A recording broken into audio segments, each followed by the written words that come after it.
हिंदुस्तान कहते हैं, दुनिया में सुनाई दे उसे कहते हैं खामोशी, दुनिया में सुनाई दे उसे कहते हैं खामोशी, जो आंखों में नजर आए उसे तूफान कहते हैं। आजादी, इसका असली मतलब तो वही समझ सकता है जिसने कभी गुलामी की हो।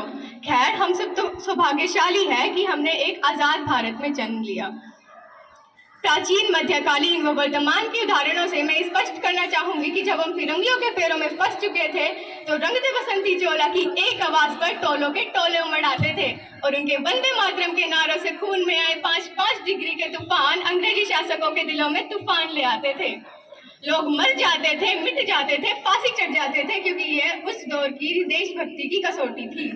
हालात कुछ यूं हो जाते थे कि कई औरतें अपना सुहाग त्याग देती थी। हालात यूं हो जाते थे कि प्यार भरपूर गया, मांग का सिंदूर गया, नन्हे नन्हे हालों की लंगोटियां चली गई, छोटी छोटी बेटियों की चोटियां चली गई, भाई की पढ़ाई गई, बाप की कमाई गई, ऐसा एक विस्फोट हुआ पता नहीं चला, सारी बोटियां चली गई। और आपके लिए तो एक इंसान ही मरा है साहब, आपके लिए तो एक इंसान ही मरा है, पर मेरे घर की तो रोटियां चली गई। ये हालात हो जाने के बावजूद भी एक माँ अपने बेटे को सरहद पर भेज देती थी और कहती थी, जा दुश्मनों की धजिया उड़ा करा। और फिर बड़े चाव से पत्र लिखती थी, कहती थी, पुत्र मेरे ना घबराना, एक इंच भी पीछे ना हट जाना, चाहे इंच इंच कट जाना, चाहे इंच इंच कट जाना। इस प्रकार पूरा परिवार अपनी देशभक्ति साबित कर रहा होता था, क्योंकि उस वक्त देश बलिदान मांगता था। उस वक्त देश मर जाने को, मिट जाने को, फांसी चढ़ जाने को कहता था, परंतु आज देश बलिदान नहीं मांगता।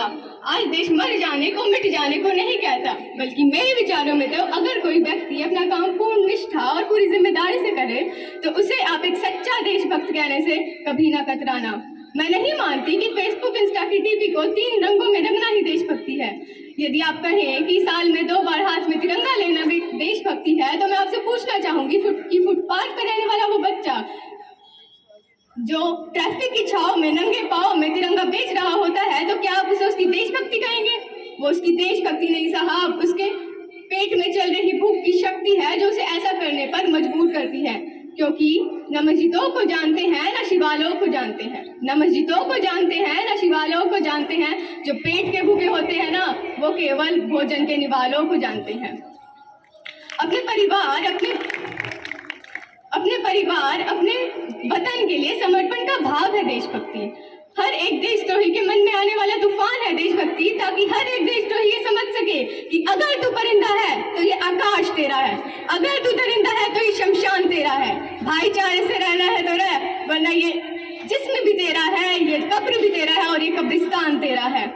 लेकिन एक देशद्रोही से ज्यादा तो एक देश तब का हाल होता है जब एक पुत्र अपने बूढ़े माँ बाप को वृद्धाश्रम की चौखट पर छोड़ आता है।